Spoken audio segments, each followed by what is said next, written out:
Then I was all of a sudden I was on the ground. It's Sarah here with my service dog. Hi. Good girl.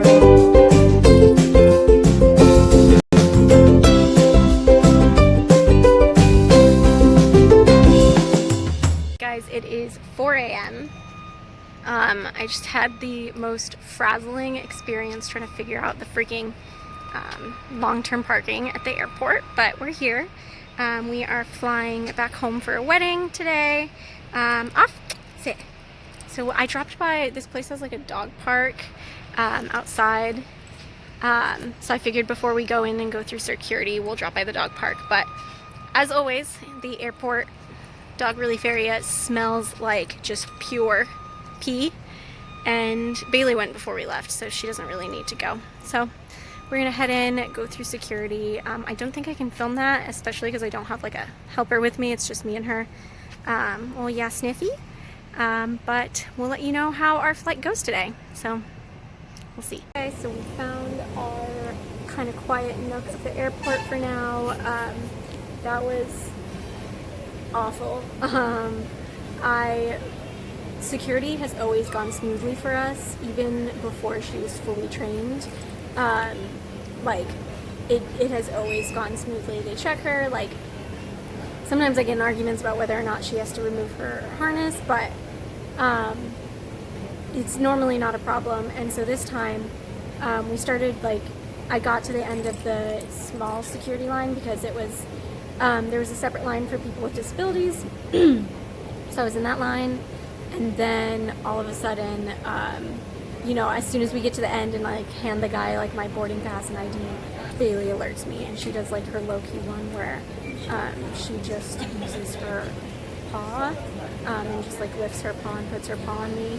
And then I was like, okay, like, you know, I probably have like 15 minutes before I have a medical episode. Like, it's fine.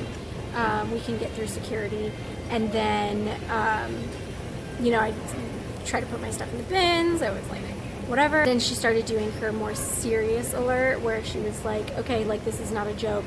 And that like looks like her, you know, jumping up on me. And then I could feel myself getting dizzy, and I was like, oh, okay, we're just gonna get through very, very quickly, which I should have just sat down right then and there. But one woman came up to me and she was like, okay, I need you to take your dog's harness off. And I was like, no, I'm not taking her harness off, which you don't have to. They'll just like pat your dog down. And so I said no, and she was like, okay, well, whatever. And then I was like going to go through. She alerted again, and you know, the guy was like, haha, she's so playful. And I was like, no, she's telling me that I'm about to have a medical episode. I would like to get through this quickly. And he was like, oh, okay, is it okay if I touch her? And I was like, yes, you can check her. And of course she was like, while he was checking her, she was like still trying to like get me on the ground, which is like the safest place if I'm having a medical episode. And so she's like trying to task while he's trying to check her harness. And then they're like, you know, trying to swab my hands at the same time. And then this woman, the entire time, the one who told me to take her harness off, was like trying to correct Bailey for me. Like, she was like, every time Bailey would like jump on me to get me to like lie down, I told the other people, I was like, okay, she's alerting, like, I need to sit down. And then as soon as I like tell the person next to me like this, you know, what needs to happen, the woman who was like correcting Bailey for alerting me was like trying to reach out to Bailey and like grab her and like hold her still so they could check her harness. And I was like, don't touch my dog. And she was like, I need to check her harness. And I was like, don't touch her unless you told me like you're going to do it and you've asked for permission.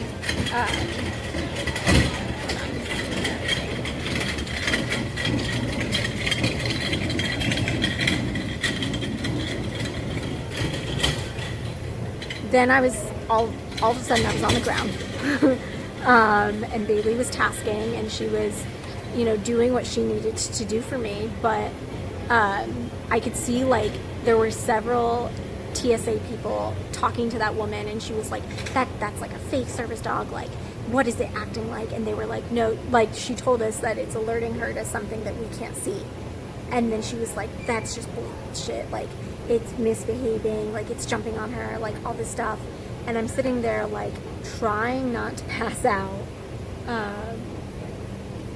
And, like, she's actively tasking. Like, it astounds me that members of the general public, and even in the service dog community, like, someone might have seen that and been like, oh, fake. But, like, she's not a fake. Like, look at that face. That face that wants me to keep sitting. So yeah, we got through, and then after they had me check her harness while I was on the ground and while she was tasking down. So they had me check her harness, and then they swabbed my hands and had me, like, pull out her poop bags from the little poop bag holder for them. And I was like, you know, great. You know, they were very accommodating of the fact that I couldn't stand and that she needed to work. So then they, like, swabbed my hands before I touched it and swabbed my hands after I touched it to check for bomb residue. It was fine. It was completely, like, the other people were fine. It just is unfortunate that that woman was so, like, adamant that she knew more about my dog's behavior than I do. And then like, the fact that I was having a medical episode during the security check was not good. I should have just told them. I should have been like, I need to take, like, 15 minutes to get through this and then be done. But we're gonna go to our gate and wait and see about the flight and make sure we are covered for pre-boarding.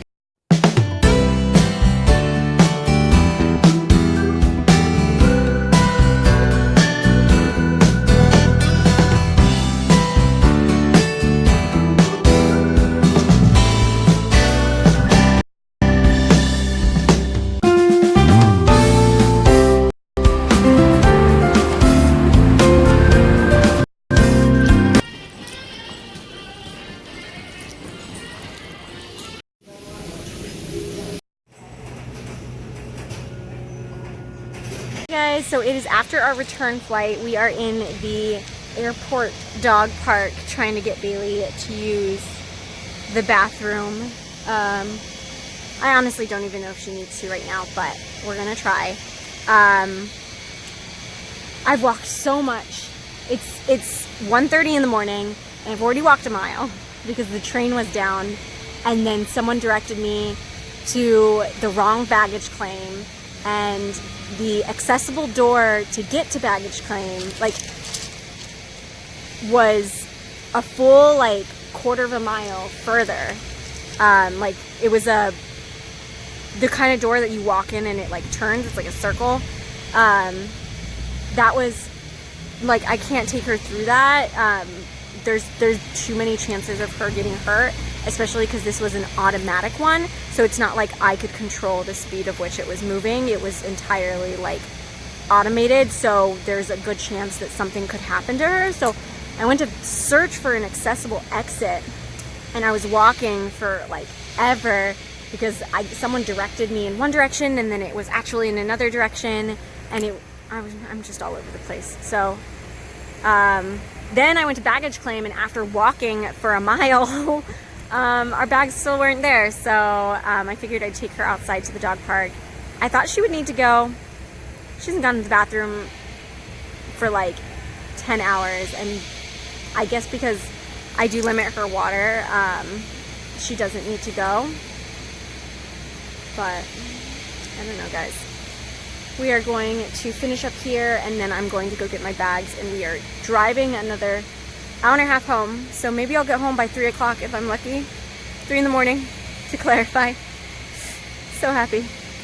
But, you know, Bailey is having a good time sniffing. Honestly, maybe there's just too many smells for her to go to the bathroom right now, because she's just been sniffing this entire time. We'll check on her. Yeah, baby? Waiting for Shuttle? Oh, yeah, go girl.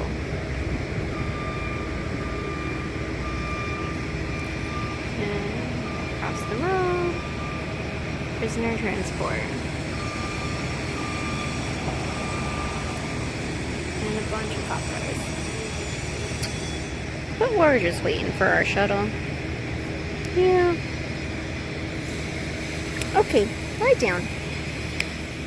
Made it to my car. Wasn't sure if I was about to have an access issue on the shuttle bus because I did a park and ride thing at the airport, and the woman, before letting me on the bus, she comes to grab my bag. She sees the dog and she goes, so we're not supposed to let any of those on. And I was like, what do you mean? And she was like, we're not supposed to let any animals on board. It was in the news. You need papers. And I said, there legally are no papers in the United States for registration or certification of service animals. You know, I start my spiel, and she goes, no, it was in the news. You should have seen it. Like, we're not allowed to have anyone on any animals on board without papers. There's too many bait fakes. They're biting people. It's 2:30 a.m. everybody. I'm tired. And I tried to explain to her, and then she shrugs her shoulders and she says, well, the worst that's going to happen is I'm going to get fired. So, and I said, well, legally, because I can't be denied, I don't think they could fire you for letting me on. And she was like, whatever, you're coming on. Like, it's only 2 passengers right now. Like, just come on. And I was like, okay. So I got the bus number and everything, and I'm just going to first I'm going to call tomorrow and I'm going to be like, hey, how do you train your employees on service animals, and see if it's a systemic thing or whatever they say. And then I don't want to make it as a complaint, because she obviously is just miseducated. I just want it to be can you please let this woman know that she's not going to get fired? And please let all your employees know, train them so that they're not afraid that they're going to get fired if they legally let someone with a service animal on board. Because, yeah, I'm so confused. What papers they told her to ask for, or it was in the news. What do you mean it was in the news? What papers? It is 2:30 a.m. An hour and a half drive home means I'll be home closer to 4. So happy. Are you happy to be alive, Bailey? Oh, I don't think you guys can see her. She's in the back. So I'm tired. We are headed home.